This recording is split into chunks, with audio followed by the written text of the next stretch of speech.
I was doing when I was in Meru, I was not in any way threatening the president. I was just telling him a statement of fact. 90% of the people of Meru are through with him.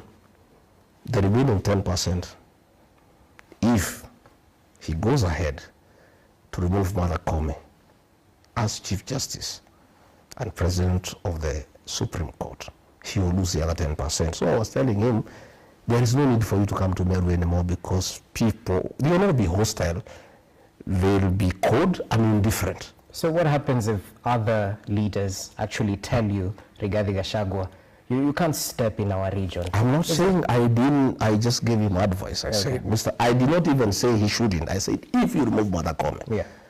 You know, I'm not saying he has not removed her.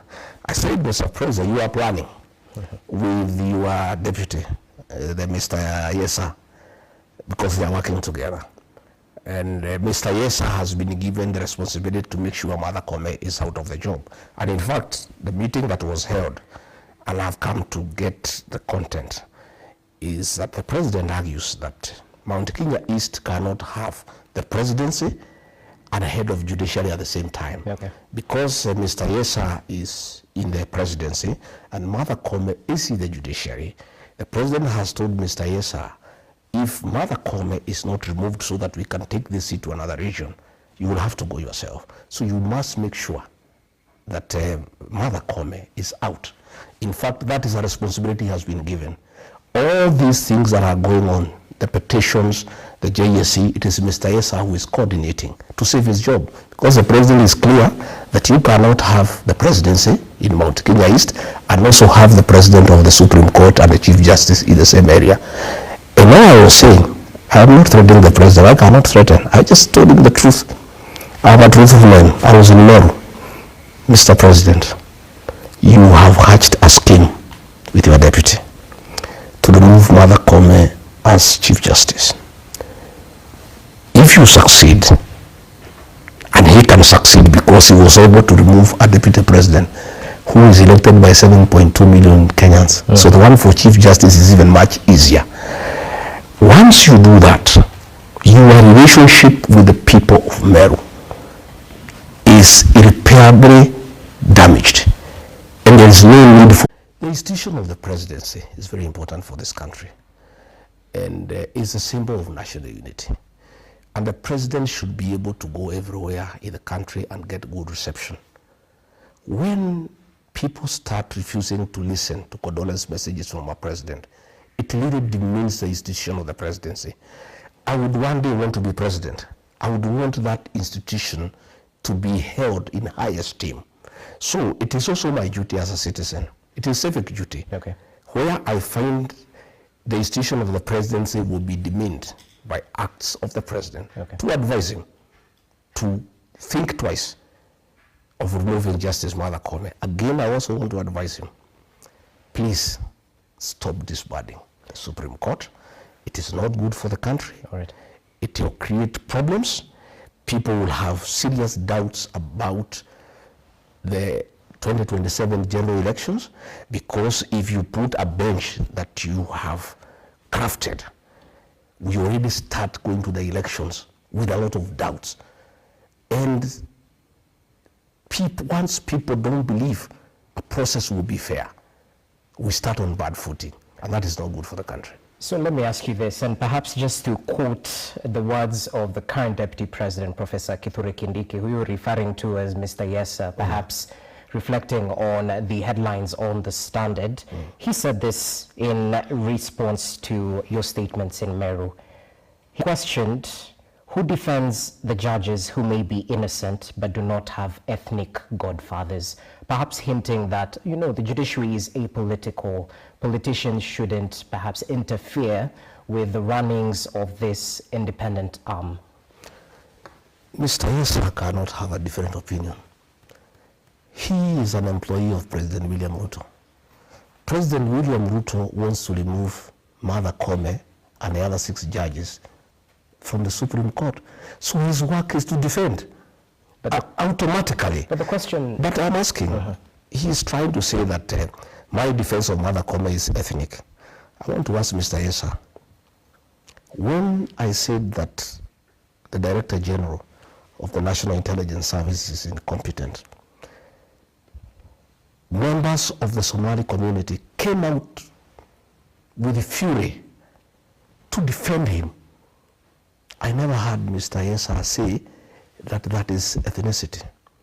When ODM members threatened to remove Speaker Moses Wetangula, members of the Luhya Nation from Western Kenya came out in numbers to defend Moses Wetangula. I never heard Mr. Yesa say anything. But when the people of Mount Kenya see that there is a problem here and one of our own is being victimized, then he says it's his ethnicity. Yet himself is one of us. But two wrongs don't make a right. But I am saying, that's what all communities do. The Somali community have defended their own. The Luhya people have defended their own. There is nothing wrong with Rigathi Gachagua defending his sister. And because our MPs and senators have been compromised by President William Ruto that they cannot speak for one of their own, Mr. Yesa cannot see anything different from what he has been told by this employer. Somebody must speak also for the mountain people. Okay. And I really have no apologies because I'm not the only one. When the Somalis defended their own, nobody raised an issue. When the Westerners defended their own, nobody raised an issue. And this is what is happening, Rogers, in this country. That the only people who cannot defend their own are the Mount Kenya people. It is called tribalism. But when other communities defend their own, or when they take a particular position, they are called tribalists. I saw the CS Interior saying that defending Mother Kome on my part is tribalism. Yet, 2 months before, when President William Ruto was had a lot of attack from all corners for mismanaging the country, that CS said that the president was being attacked because he's a Kalenjin. So I want to say, this profiling of the Mount Kenya people must come to an end. The Mount Kenya people, like any other community, have a right to defend their people. They have a right to articulate their issues. They have a right to say what is good for them and what is not good for them. And I want to ask the Mount Kenya people not to be apologetic about who they are. None of us made an application to go to be born where we were, where we were born. That is God's decision. And we must be allowed as a people to have our own identity and to articulate our issues like all other communities do. So tell me this, and perhaps it's interrelated. What's the progress of your impeachment case in the corridors of justice? And equally, do you foresee an instance where you'll appeal all the way to the Supreme Court? I don't know. My lawyers will deal with it. By the way, I'm really list both about the impeachment and those matters in court. Is there any progress on that case? Yeah, we did file an appeal in the Court of Appeal. Because we were not satisfied with the bench, the three-judge bench that was constituted by the Deputy Chief Justice, because the Constitution says she doesn't have such powers. But the judges ruled that they should go ahead, and we did appeal to the Court of Appeal. Today the matter was in court, and the Court of Appeal listened to our arguments and gave an order staying the proceedings before the High Court until the matter is heard. The matter is determined. So our lawyers are dealing with that matter.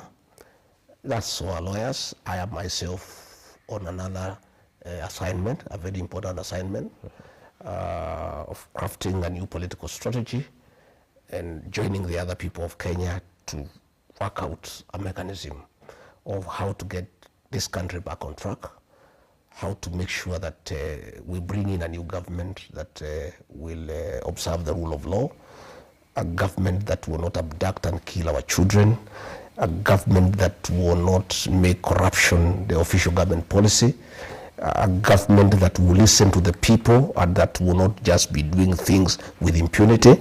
That, to me, is my focus. Whether I am cleared of the impeachment tag or not, it's neither here nor there. So what do you tell those people who smell a rat in your defense of Chief Justice Martha Koome, that perhaps you're foreseeing such a scenario where the Supreme Court, this very same judges, might be dispensing of your case? I don't think Mother Koome sat in the High Court where I don't think I got justice. She didn't sit there. Okay. It's other judges who sat there. And I don't know whether the matter will ever get to the Supreme Court or not. But I've told you that matter to me is a very small matter. Okay. And it does not inform my thinking. All right. And I am just concerned about this country, that it is irresponsible to allow the president to disbar the Supreme Court. It's not good for the country. It will create a constitutional crisis. Again, it will make Kenyans lose faith in the entire electoral process.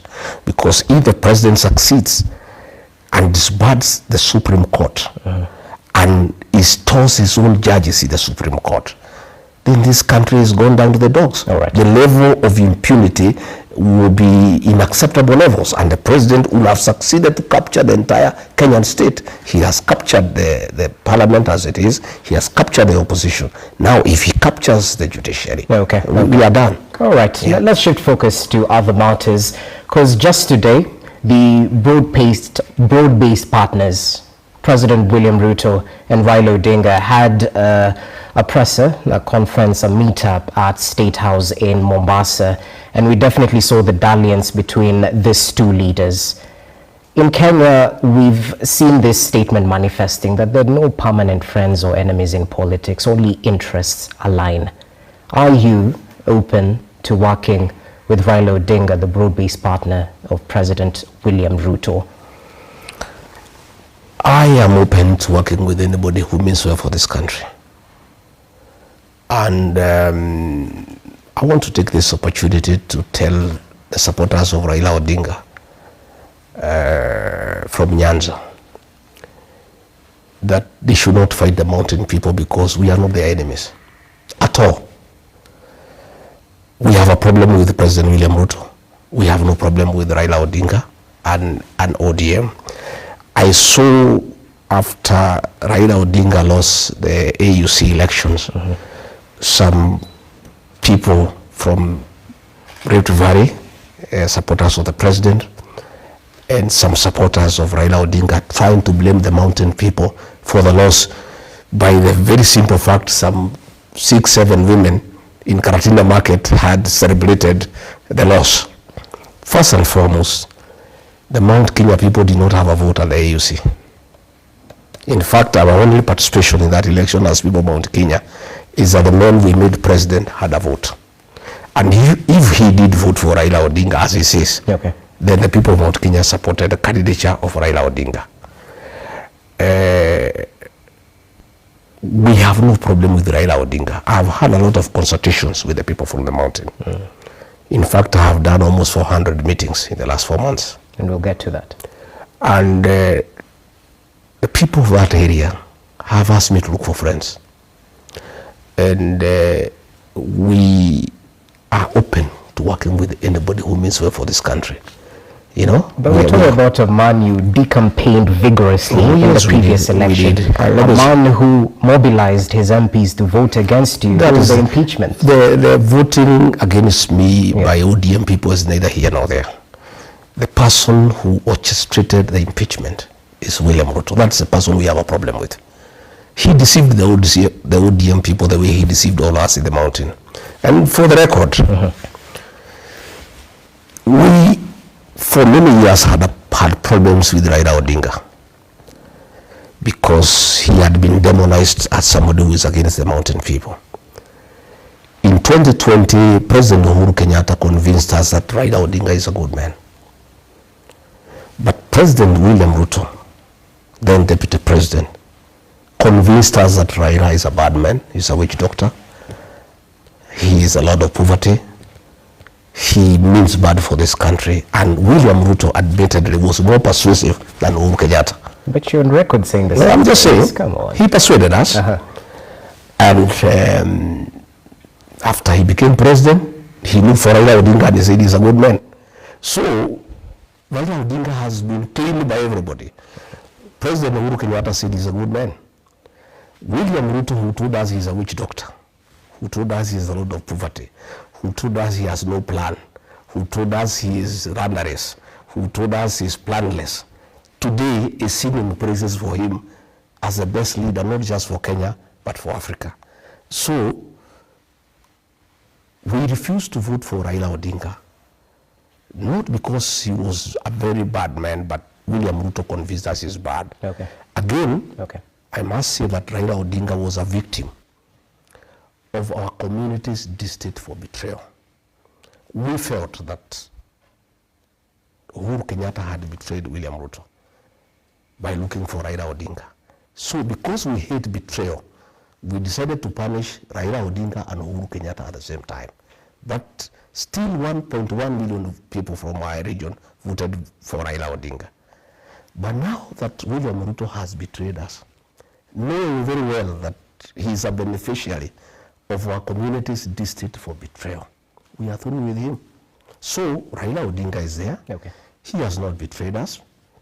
He has not done anything so grave, you know, that in our view makes it impossible for us to work together.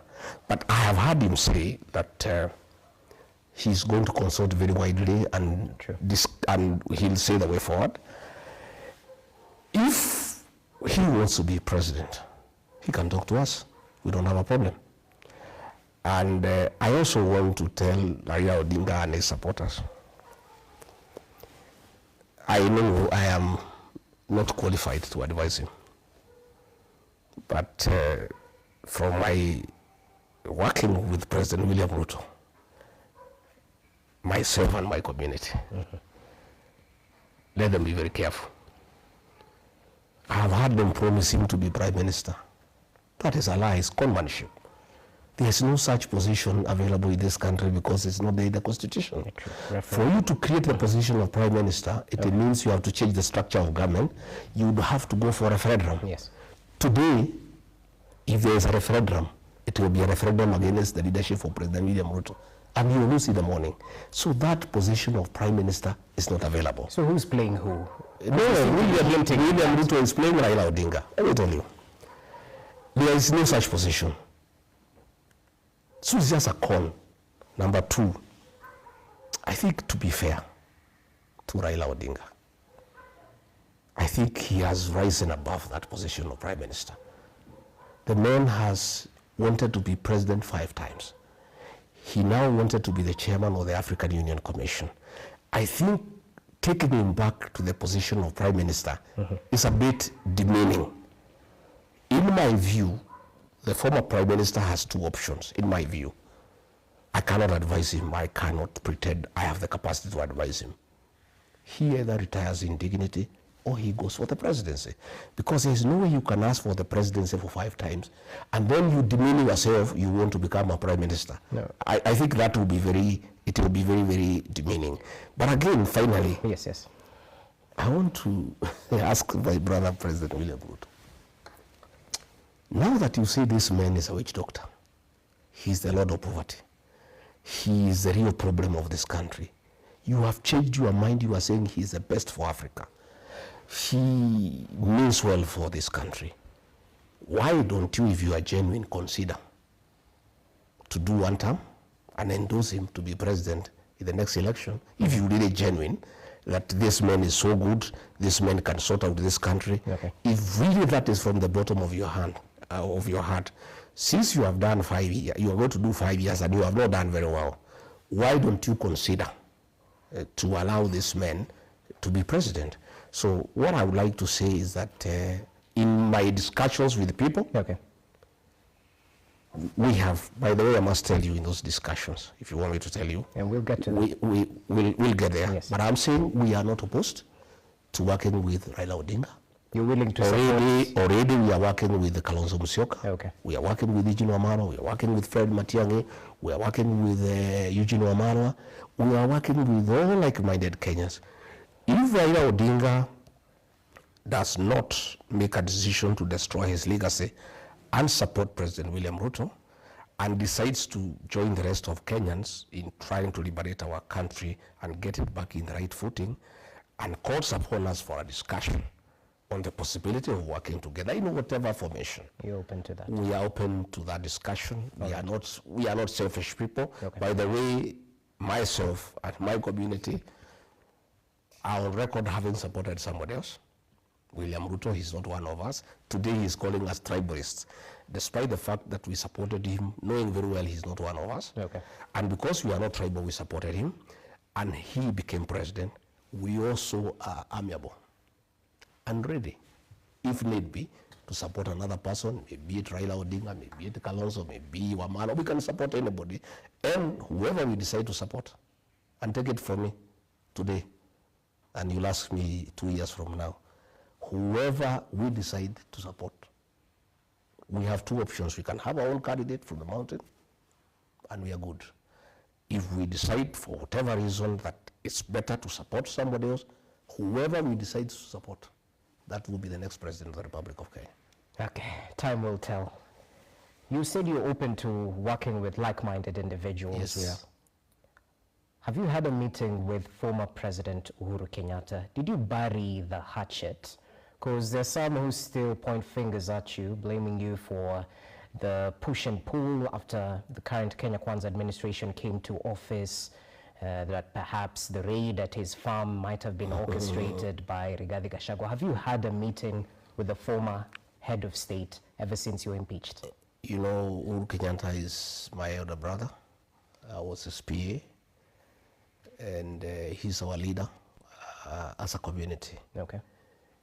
It is inappropriate for me to discuss him in public because I'm a junior elder in the community, he's a senior elder, and discussions of elders in our community is a preserve of that community. We're just asking if you met him. Come on.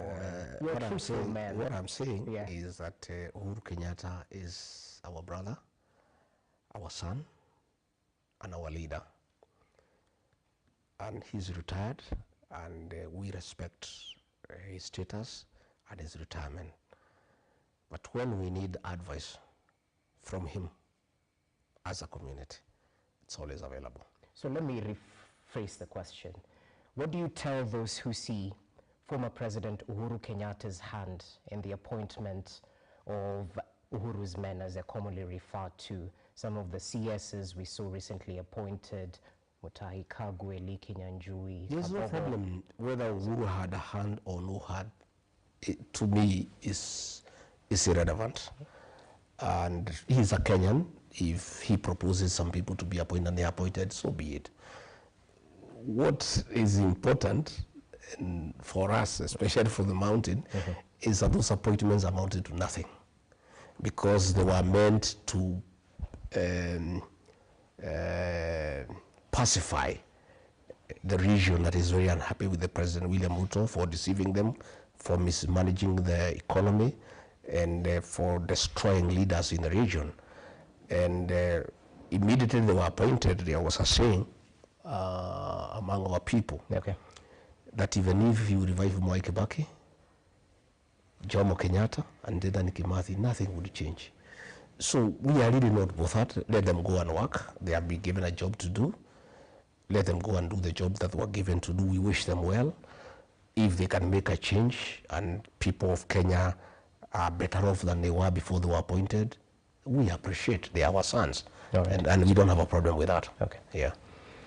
Why the delay in forming your political party? Because going by your own timelines, we were supposed to have that launch early this year. It was pushed, and now we expect that launch in May. Are you having challenges in registering? No challenges at all. Yeah. I had, when I left office, the people of my region felt that we needed to consult on the way forward, because as a community we felt very bad. The community felt totally misused by President William Ruto. They felt deceived, and we needed to consult extensively. And as their leader, they asked me to do that consultation. And I did a lot of consultation, the whole of November, the whole of December. I had hoped that I would have completed the consultations, but I hadn't by the end of December. Very many people still wanted to come and see me. You have seen even in the whole of January and February, they have been coming. Again, when we started the consultations, I had thought it would be a Mount Kenya affair, but I had not appreciated the interest my leadership had created in the country.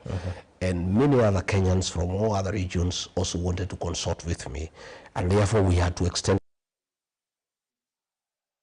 our negotiations. But be as it may, our political party is ready. And for strategic reasons, I did not want to unveil it before.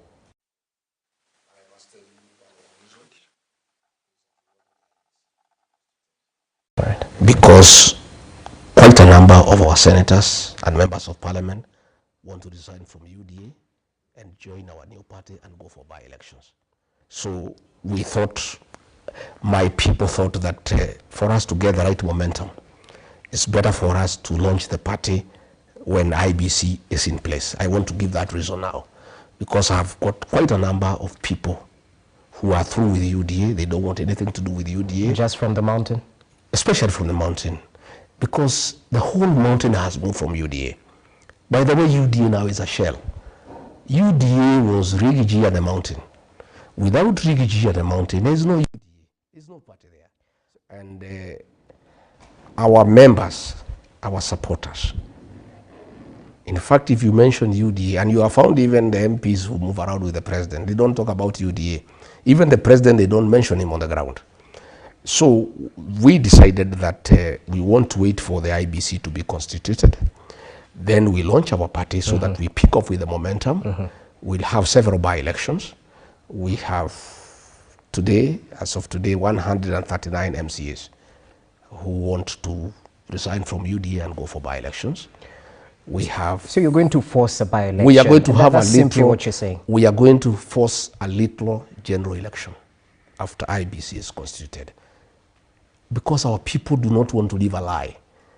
The mountain people, my brother Rogers, are honest people. They are people of integrity, and they don't know how to pretend. When they are through with something, they are through, and when they want to move on, they want to move on. So we have senators, we have members of parliament, we have MCAs who cannot pretend that they are in UDA. And are they the and they will repeat what Raila did in 1994. And I admire Raila ODINGA because I remember 1994. He left Ford Kenya and went to NDP, and he resigned and he was re-elected. And since that time, his career has been very rosy. Even I'm encouraging my MCAs, MPs and senators, the ones who make that very brave decision, because that is very courageous. To leave a seat you have been elected, you resign and go back to the people. It's very courageous. But I want to assure them, the way I'm listening to our people, any leader who makes that decision will be elected without a doubt, with very serious majority. Number two, they will be heroes of our people. And their politics will be rosy for decades and decades to come. So that is one of the reasons why we have delayed. But I want to say our party is ready. Okay. And I want to correct, I have seen a lot of people trying to say that our party is for the region, for Mount Kenya. It isn't. It's a national party. By the way, I have a lot of people who are interested in joining our party. And the mountain will have a home in that party. But it's a national party for everybody. But that will be the home of the mountain. Just like ODM is a serious party, but is the home of the Nyanza people. Ford Kenya is a serious national party, but is also the home of people from Bungoma and Trans Nzoia. You know, Wiper is a national party, but is also the home of the people of Ukambani. Okay. That's the way politics move, because politics are local. And our interim national chairman is from Kajiado County. Our interim national organizing secretary is from Machakos. Our interim deputy party leader is from Kakamega. Our interim assistant national treasurer is from Kuria in Migori.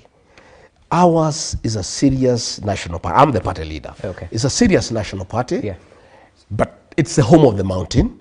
And that brings in serious numbers, which is good for the party. Because the mountain, you know, we have 6-7 million voters. So it's good for the party to have a base that is strong as part of the national movement. But we have very serious movement, we have very serious following in Kajiado, in Narok, in Samburu, in Kakamega, in Kisii. We are a serious national party. But then tell me this, have you thought of the implications on the taxpayer if you instigate a by-election? Isn't that a selfish move? It's not selfish at all. We just have to be honest. We don't want to pretend to belong where we don't feel comfortable. President William Ruto has hatched a plot to finish us as a people, to destroy our leaders, to destroy our businesses. We cannot pretend. The other day, he chased away our chairman of committees in the Senate and replaced them with ODM people. How do we then pretend? How does the senator of Nyandarua, who was a chairman of a committee, has been removed and replaced somebody from ODM, pretend that he loves UDA? So to hell with the taxpayers because of these leaders. There are many other things that money is being spent, and probably it is not a priority. So we are saying we need to fix our politics. There is no way you are going to chase away people who got you elected on UDA party and expect them to remain there to support you. They will not. Those people will move on and they'll go for a by-election and they'll be elected, they'll come back to parliament on another party that respects them. But you cannot mistreat people. You mistreat them, you treat them like rubbish, like toilet paper. They helped you be president, they helped you to form the government. Then you use that very government to punish them, to mistreat them, and then expect them to continue staying in UDA and pretending that they are very happy and that they love you and that they are comfortable. That is deceit. We don't want politics of deceit and comradeship. Interesting. Let's go to Wamunyoro. We might not be in Wamunyoro, but the essence seems to be here.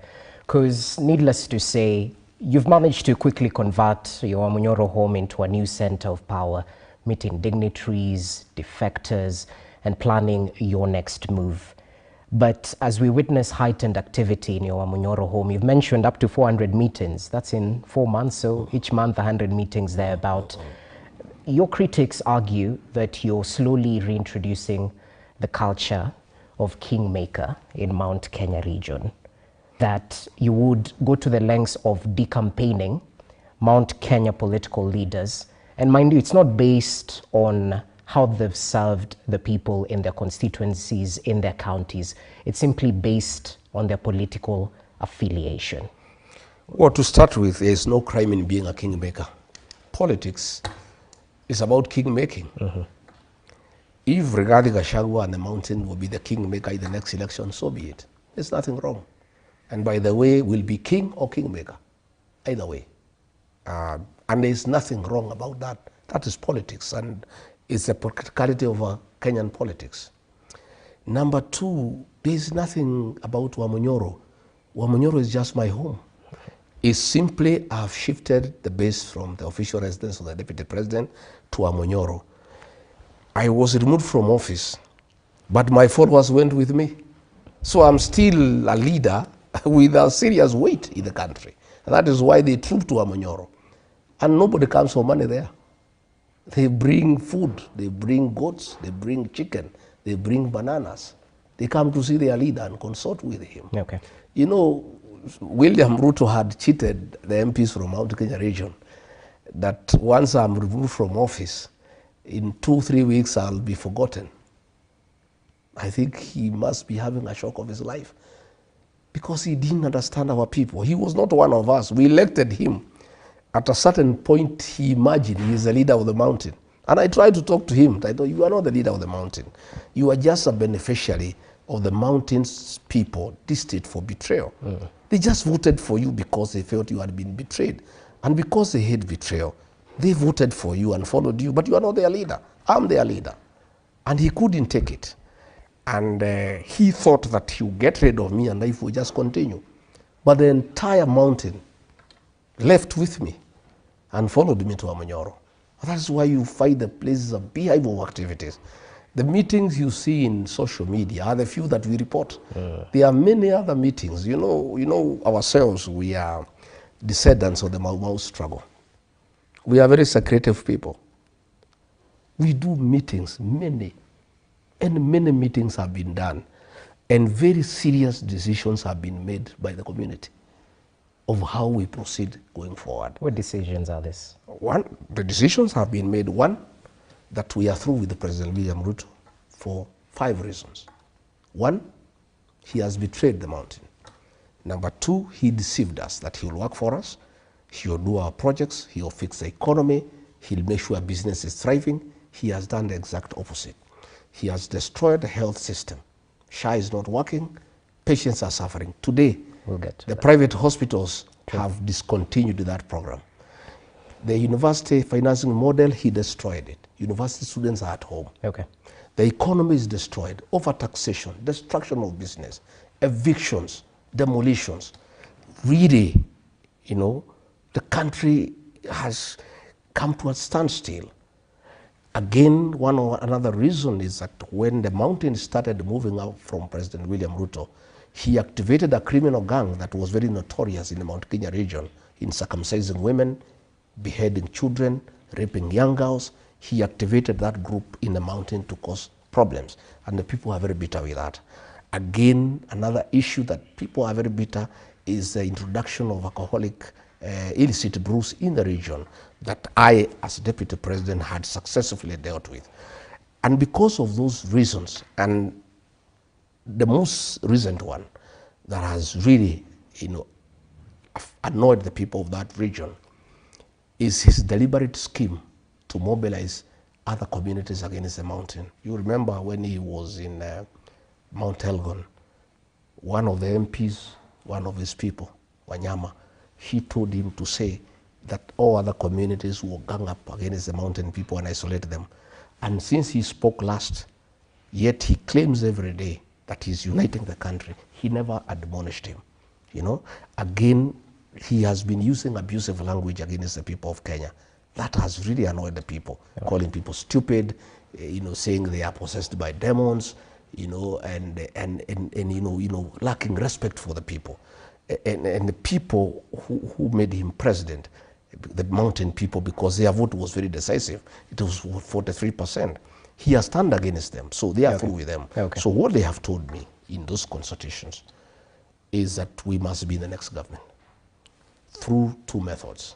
One, to consolidate our votes to 8 million votes and look for other friends and have a presidential candidate from the mountain. If we find the numbers are okay, we proceed. If we find the numbers are not okay, because this politics is a game of mathematics, we are not selfish. We are willing to work with other people, you know. And Raila ODINGA has been mentioned as a possible person we can work with. Kalonzo Musyoka has been mentioned. Eugene Wamalwa has been mentioned. Mutembei has been mentioned. Even Matiang'i has been mentioned. And we are looking at all those options. And they have mandated me as their leader to continue engaging with everybody and come up with a formula, you know, where the mountain people will be in government through their political party. This time, you know, President William RUTO deceived me, and I joined him with my people without a political vehicle, and he shortchanged us, mistreated us, and he continues to do so. So we are going to have a political party with the mountain people and other Kenyans to engage everybody else. All right. And in fact, I was looking at it the other day with a few strategists from the region. And if we agree to support Kalonzo Musyoka, if we don't think we have the numbers, our first priority is that we are going to have a presidential candidate from the mountain. And we'll appeal to other Kenyans to support us. If we find it's not feasible, we'll support others. Kalonzo is an option. We looked at his numbers, our numbers and other numbers, and it's doable. Raila's is even more exciting, yeah, because Raila already has 6.8 million. We only beat him by 200,000 votes. If we agree to support him, we could. I told you it's a possibility. With the 6.8 plus our 6, I have looked at his voting pattern. He normally votes between 10 and 11 a.m. If we agree to support him, before he votes, he'll be president. That you can take to the bank. Okay. We are looking at the Mutembei nation. Okay. Their numbers are huge. a presidential candidate from the Mlembe Nation, supported by the Mlembe Nation when they are united. And I told them, I addressed them through the FM station. I said, Mlembe Nation, please unite. If the Mlembe Nation united and they have a candidate and we from the mountain supported them, they'll be president by 12 o'clock. The same with Matiang'i. So those are the discussions. Yep. And I want to confirm to the people of Kenya that we, the mountain people, are not selfish. We are very selfless. We will do anything for this country. If we feel that we need to support somebody else so that this country can be saved from the recklessness that is there, we will do it. We are on record that we have supported another candidate from another area, William Ruto, in a very difficult election, and he became president. So can you support William Ruto again? Is that no, William Ruto, we cannot support him. Okay. We are done with him. And it's also not good for the country. Okay. I have to take you back because I asked you, yes, why are you making sure that you will de-campaign members of parliament, not based on their track record, but because of their allegiance, their political allegiance? I am not de-campaigning anybody for whatever reason. The mountain people hate betrayal. Ask William Ruto, he's a beneficiary of the community's district for betrayal.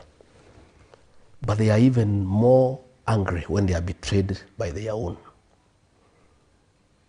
The community has told me. It's not me. I don't have a problem, by the way. I'm a very forgiving man. I'm a very staunch Christian. My wife here is a pastor, and she talks to me about forgiveness all the time. And she doesn't allow me to have a bitterness. She makes sure that I'm always amiable and open to forgive anybody. Okay. All those people who were against me, I've forgiven them. But they were also against the community.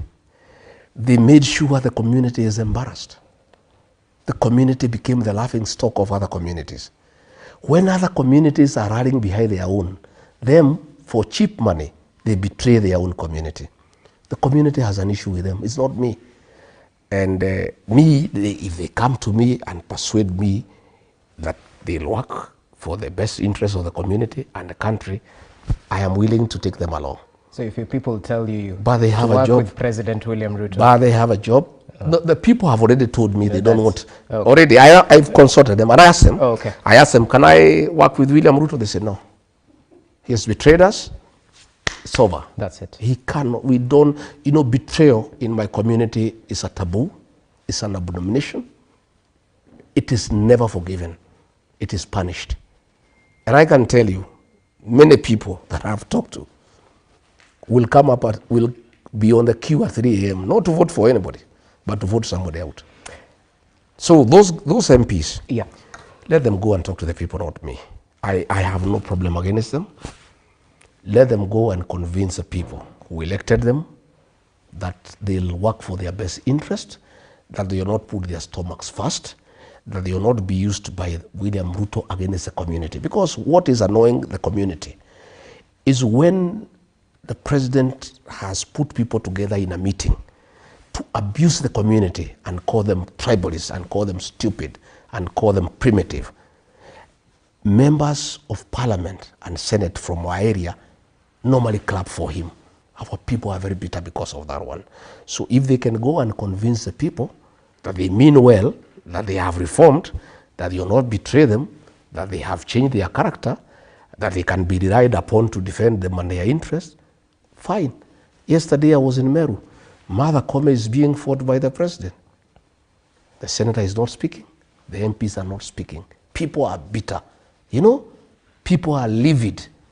And they are waiting for them in 2027. Because they are saying, how can our daughter be ostracized? And you are there clapping for the man who is doing that, and you are doing nothing about it.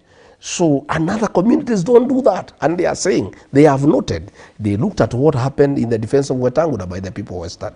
They looked at how Nurdin Haji was defended by the people from Northeastern Province. Okay. But the people of the mountain, the president is using them against their own people by paying them small money.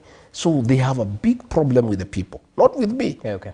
So it's not me who is campaigning them. It is the people who tell me we want nothing to do with those characters. Who am I? Me, I'm a servant of the people. I listen to the people. Okay, well noted. So you seem to hint that perhaps a grand coalition like NAC in 2002 might be in the offing. How do you ensure all your interests are aligned? Because if you fool me once, shame on me. If you fool me twice, shame on you. That's why I'm developing a political. And I'm happy. In fact, this is God sent. I have 2 years. I have time to craft a very serious political party.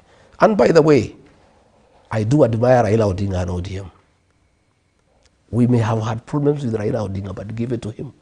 He crafted a very serious political machine that has been there for 20 years. Again, the quality of leaders that are elected at the ODM is admirable. In fact, I will be going to ODM for benchmarking. I must talk to Raila Odinga. I must ask him, how did you craft this machine? How have you kept it going for 20 years? You know, ODM is admirable. So I have 2 years to craft a very serious political machine. I'll make sure that in whatever coalition we go with whoever, our interests are well anchored through a watertight agreement so that again nobody will ever deceive us. Okay. We are all feeling very foolish as a people. In fact, one of the burden that I carry that is very heavy on me, that sometimes weighs me down, is just how foolish I feel at times. That I was deceived by RUTO because he was a Christian, he came with the Bible, I believed him. I never even asked we sign anything. I was so naive, I was so trusting. I sometimes it weighs me down, I cry at night. How foolish would I have been? And I'm a student of political science. But we say once bitten, twice shy. This time we'll be careful. I have very serious elders who advise me. I have very serious former civil servants who advise me. I have professionals, I take advice because I made wrong decisions and I sank my people into shame. I sank my people into desperation. God giving me another chance. I will not repeat that mistake. It's a commitment that I've given to my people that I'll be very, very careful in whatever arrangement I get into. It must be watertight. I must have very proper professional advice by lawyers, by people who have been in politics. Okay. And that consultation is going on day and night. You know, I sleep past midnight every day. I consult and I'll continue consulting. And from next week now, I'm consulting other regions because we want to work with the people of Kenya. Forget about what people say that I'm tribal. You know, Roger, you know Rogers, eh? I don't say politics is local. Politics is local. Let me tell you. Let me tell you. How do you go to organize your neighbor's house when yours is in disorder? You first organize your house, your wife, your children, you make sure you are talking the same language, then you go and visit the neighbor. But you cannot leave your house, your wife is sleeping in a different bedroom, your children are not talking to each other, then you are going to the neighbor to tell them how they should stay together as a family. So I needed first to put my house in order. That's what a clever politician does. And I have done that successfully. Okay. Now that I have completed the unity of my people, and by the way, President tried to divide Mount Kenya East and West. I stopped him and I'll never allow him. It will never happen. And that is why Embu is a no-go zone for him. And that is Mount Kenya East. You know, he said condolence messages there, they are rejected.